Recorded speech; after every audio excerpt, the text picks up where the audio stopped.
Hi everyone, welcome back to Sunshine and Soul. I am Marianne Sunshine. Welcome back.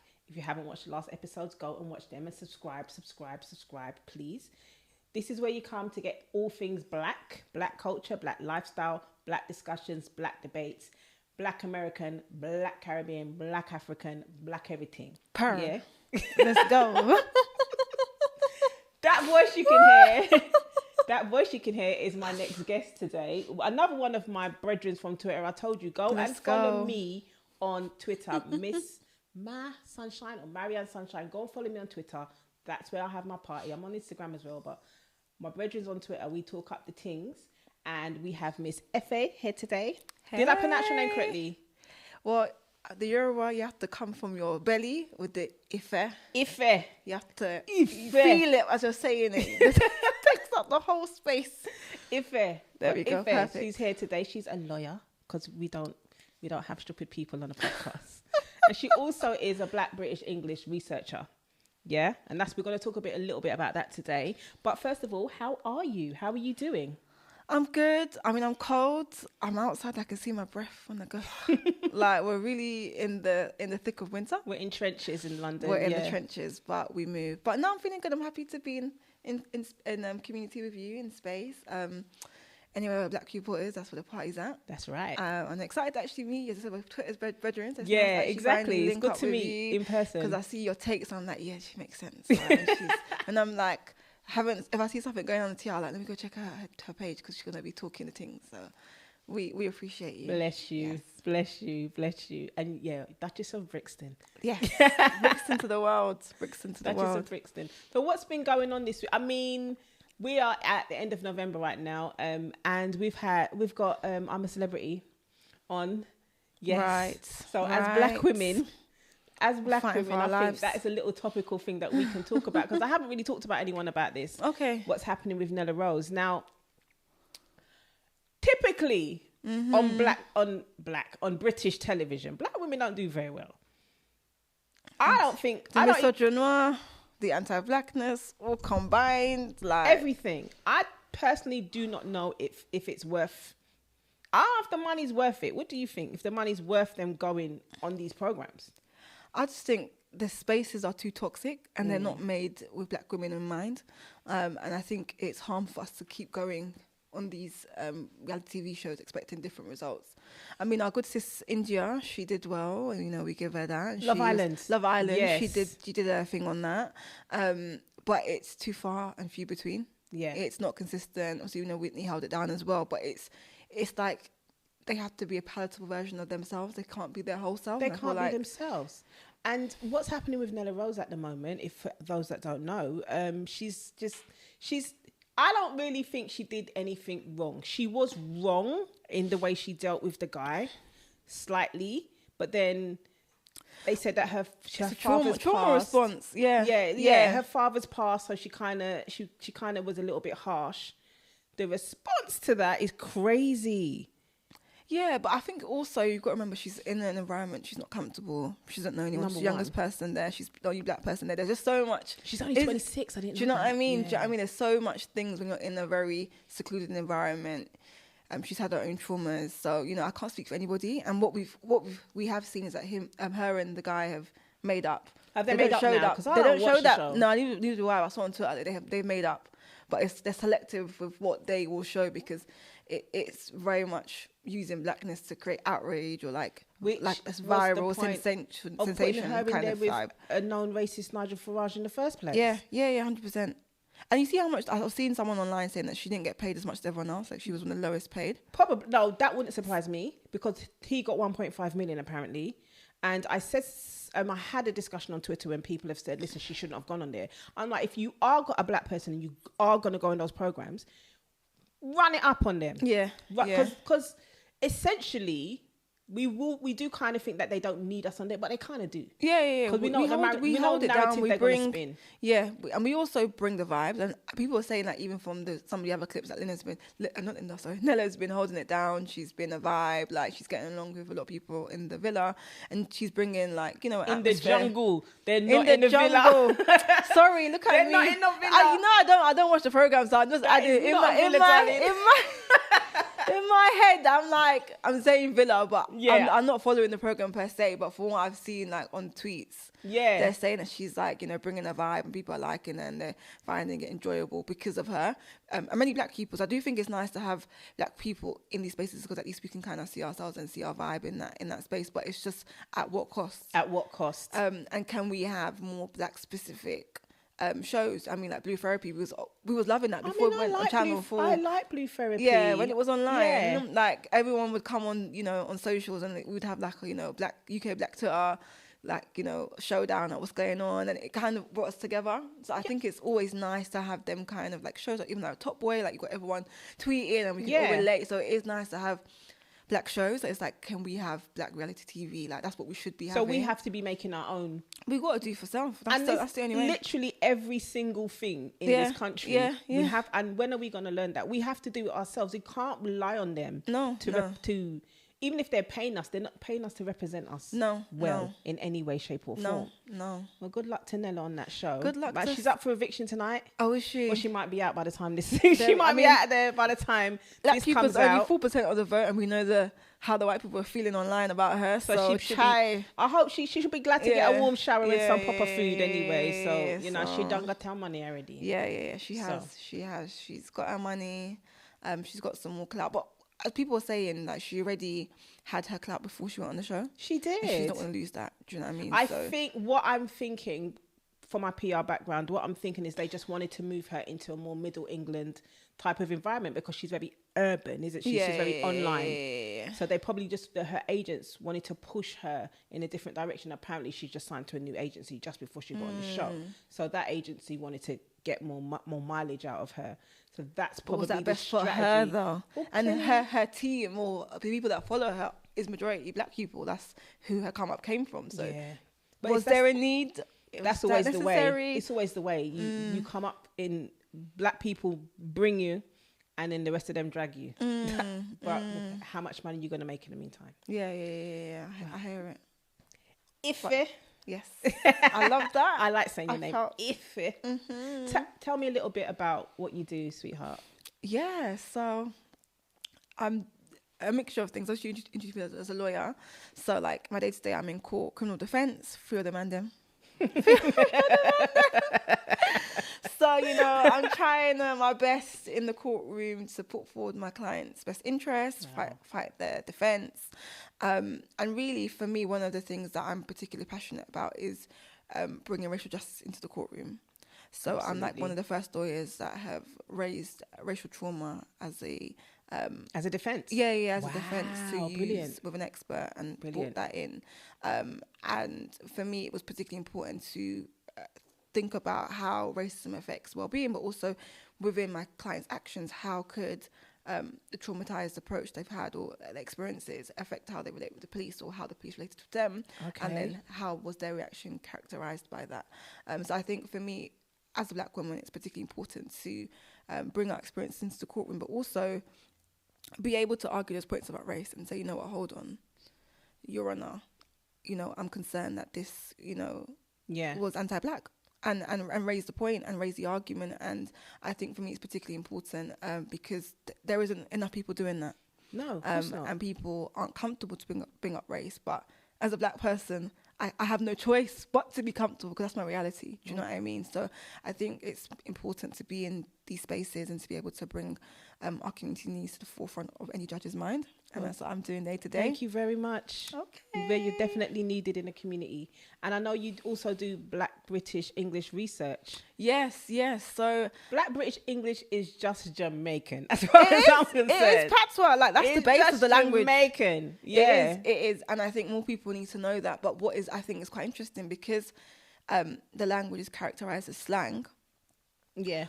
Or even within like the academic space, they're calling it multicultural London English, which doesn't even mean nothing, because who goes around saying, hi, I'm a multicultural person? Multicultural what? London English? London English. Like, hi, I speak multicultural London English. Scotland, please. Yeah, and it's surpassed London anyway. So it's like, how did you come up with that? And most of the linguists in this country are white. So it's like, they've come with their worldview and they've just said, okay, I'm going to name your language this. And that's that. So I think for me, the research and the work that we're doing, particularly, I would say came out of my not-for-profit called BLAM UK. So BLAM UK stands for Black Learning, Achievement and Mental Health. We go into schools teaching Black history, culture, heritage to young people in primary school and secondary school. And I think for me, I've always been like an advocate for like any way Black people show up. Yeah, and I remember one time Ovi on Love Island, or from Love Island, he must have made a tweet about like, oh, he's too old to speak slang.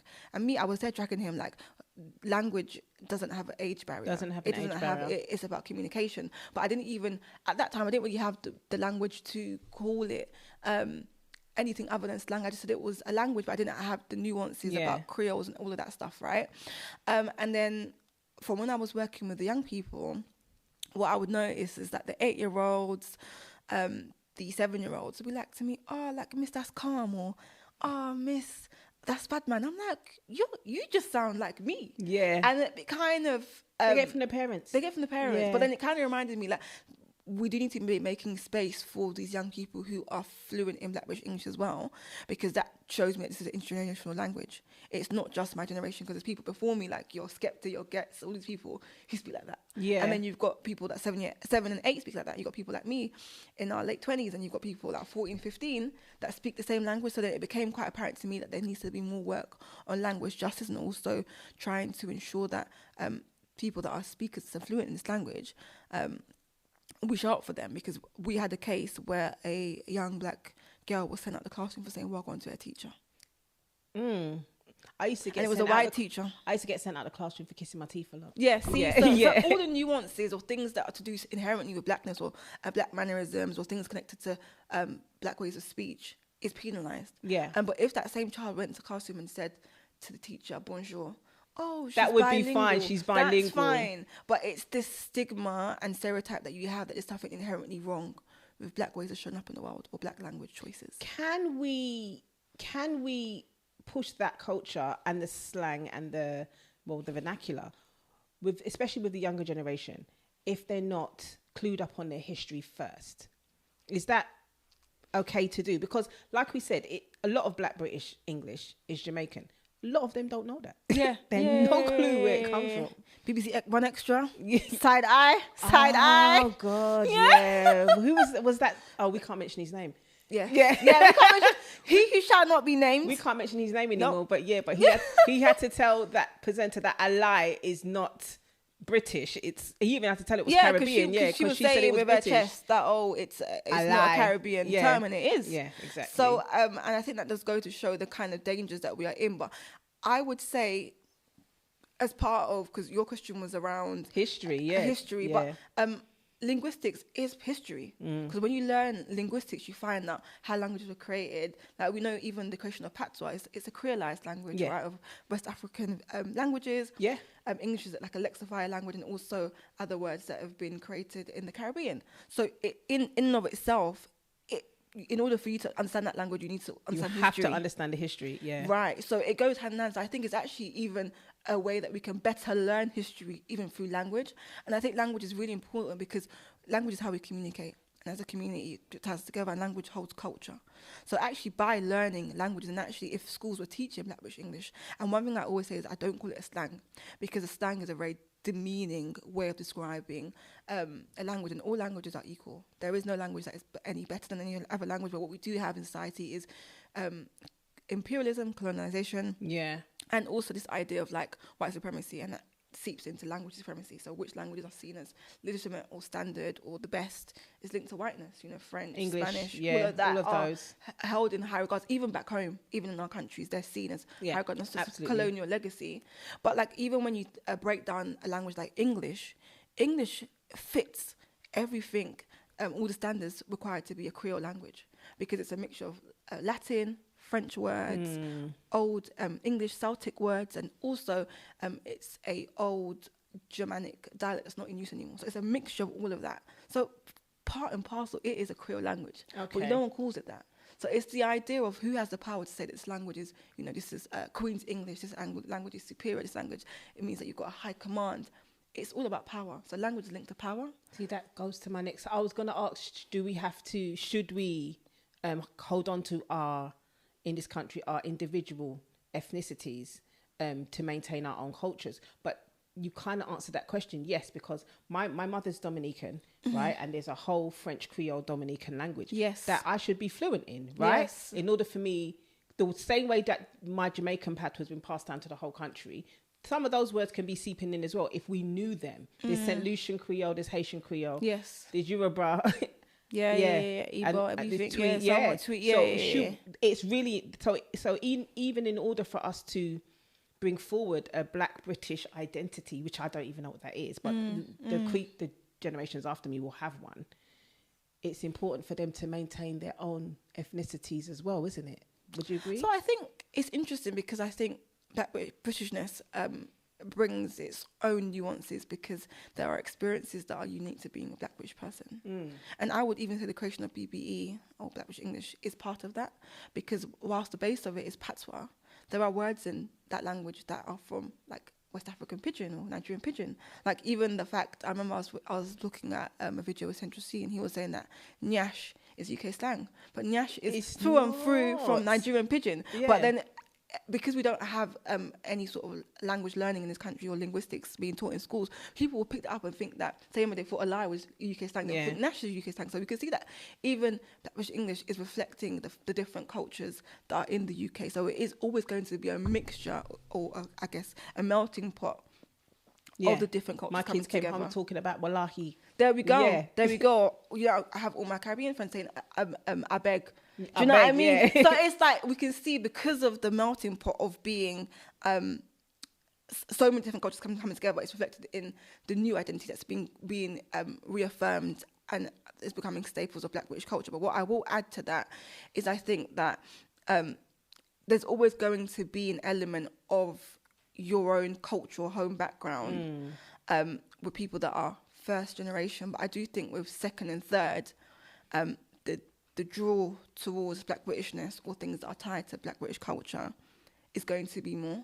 I mean, even the fact we all get gassed when we say South London, that is a very Black British thing. Ain't no one getting gassed about South London in Nigeria. Do you know what I mean? It's very unique. I don't get gassed about South London now. Well, that's how they're not South Londoner, because South Londoners will never say that. No, South London, they think they live on their own little island. There we go, there we go. And I think there is like, you go to certain shops, you're going to get jollof rice and jerk chicken. Where are you getting that? You're not getting that in Nigeria. You're not getting that in the Caribbean. There's certain nuances that are very unique to being a Black British person that I think is growing. And even the fact that I was saying, even in the school setting, you're seeing 8-year-olds speaking how we speak. So there is a sense of language, culture, heritage that is tied to Black Britishness that is being passed down. And I do think with the more of us that are, intermarrying, all of us, like I think all the cultures are mixing. So there is elements of things that are unique to being Black British, like even the fact we've got grime music, Afro swing. There are so much things culturally, language choices,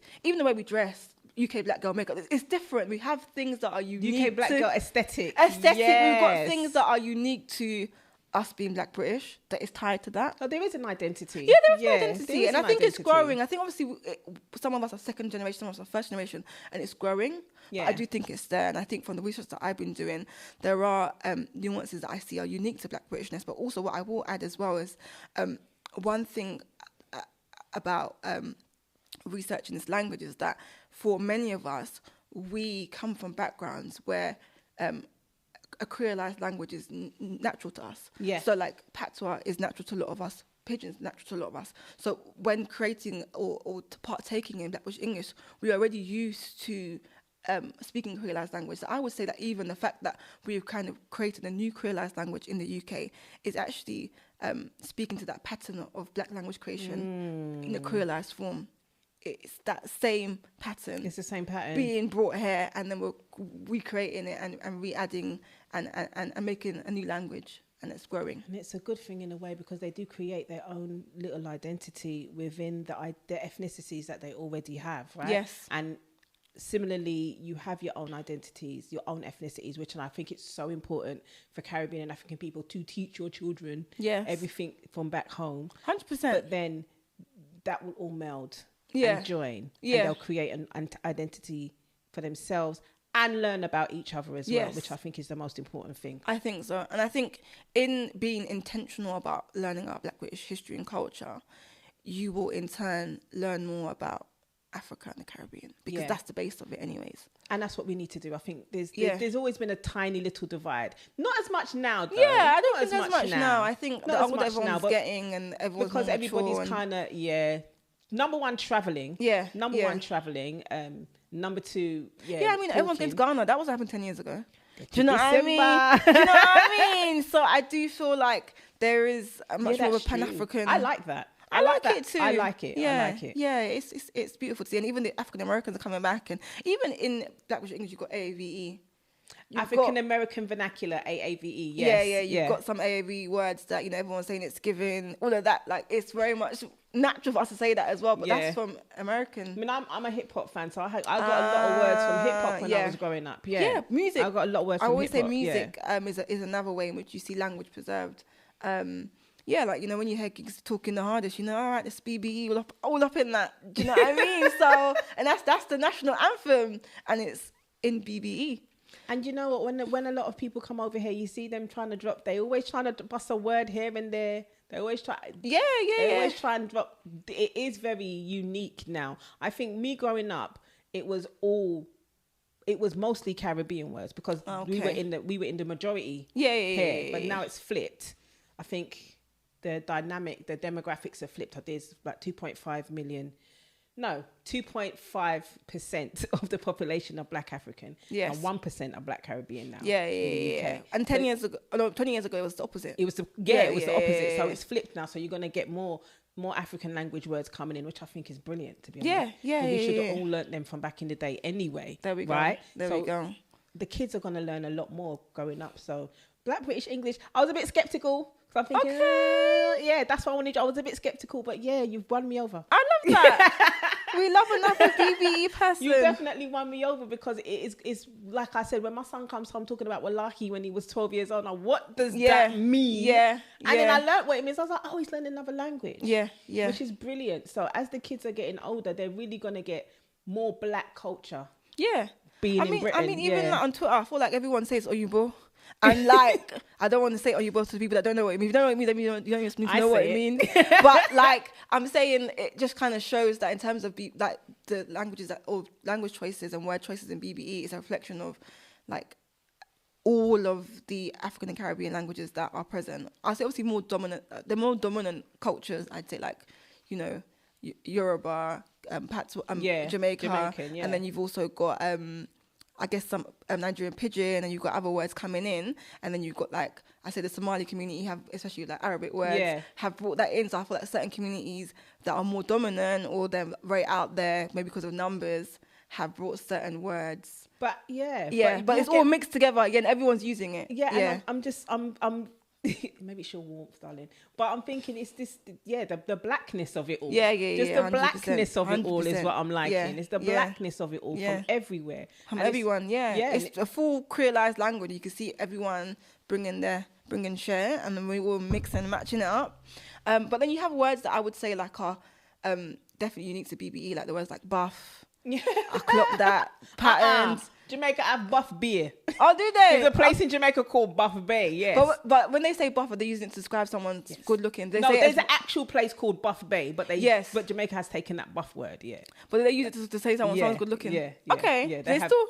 But I don't hear a lot of Jamaicans saying... Maybe not now, but back in the day. Oh, back in the day. Okay, so it's definitely transitioned as a word that's not been used maybe. But there's a lot of words. There's a lot of words, but I would say, like even like leng and peng and all these other words that are very much situated in like, or people associate heavily with Black British culture. Or doing up. What did I hear? Or retete. I thought retete say that like in Jamaica as well. No, it's 30. That's 30. Yeah. What does that mean? I'm getting so old. But so I think words. There's like, a lot of words that are definitely situated within the Black British experience or are very much at the heart of Black Britishness. And even if I would say they are spoken within other languages, like there's been co-opted to the point where it's like cool BBE. I think there's one time, was it what's her name? Doja Cat. She must have tweeted something like doing up, and I was like, okay, this is what we like. We like the fact you're using our words and stuff like that.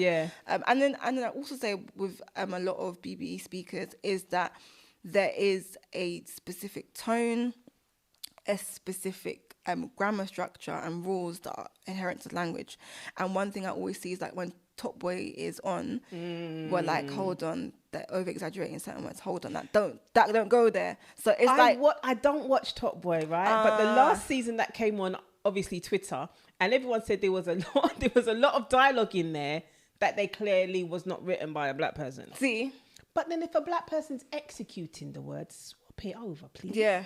Change it. Because if you know that this is not how we speak, the actor should be like, this ain't right. This is unnatural. This is not how a BBE speaker would talk. But then it does go to show that there is rules, structures, and expectations that we people that are fluent in BBE are expecting. And I think that kind of shows the beauty of the fact that the language is something that is at the heart of the community, and those that are fluent in it are expecting to hear certain words arranged in certain ways, which is what you expect from any other language. So I do think we need to give BBE more credit, more reps, and anyone that speaks BBE, they need to tell everyone and put on your CV that you are a bilingual speaker. No, you speak another language. No, we need to take control of that. You're correct. 100%. You do speak another language. Yeah, we speak a language. I'm trying to get the Jamaican government to recognise patois as a.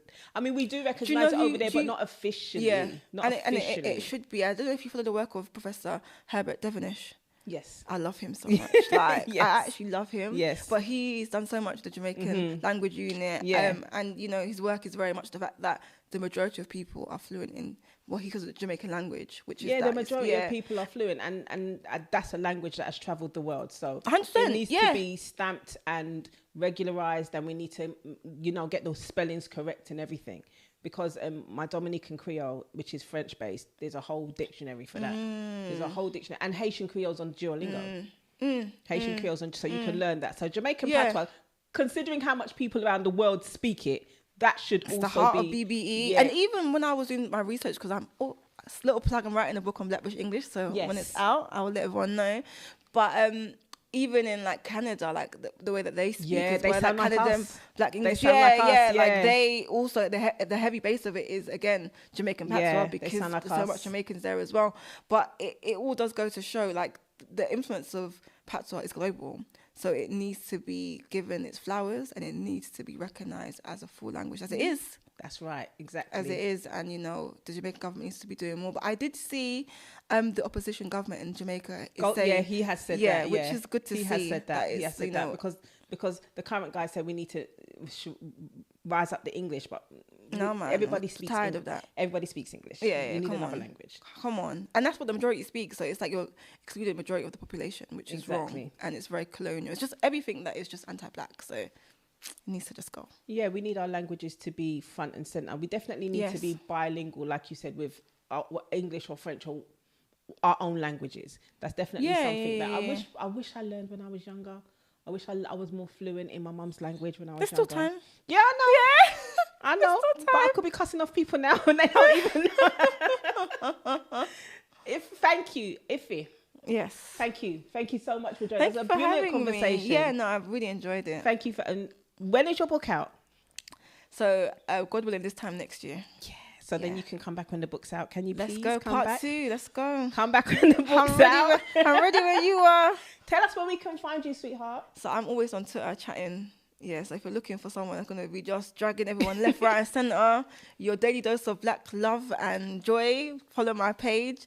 At Fufu is on me. People say drinks on me, but I'm saying Fufu is on me. If you're hungry, come round. You got to spell it. So the Fufu is F-U is on me, literally. That is why I love Twitter. The best people are on Twitter. Sweetheart, thank you for joining me. Thank you for having me. Everybody, this is such a good episode. Like, share, subscribe. Rewind and watch this episode again. Reload it. And see you next time. Bye. Bye.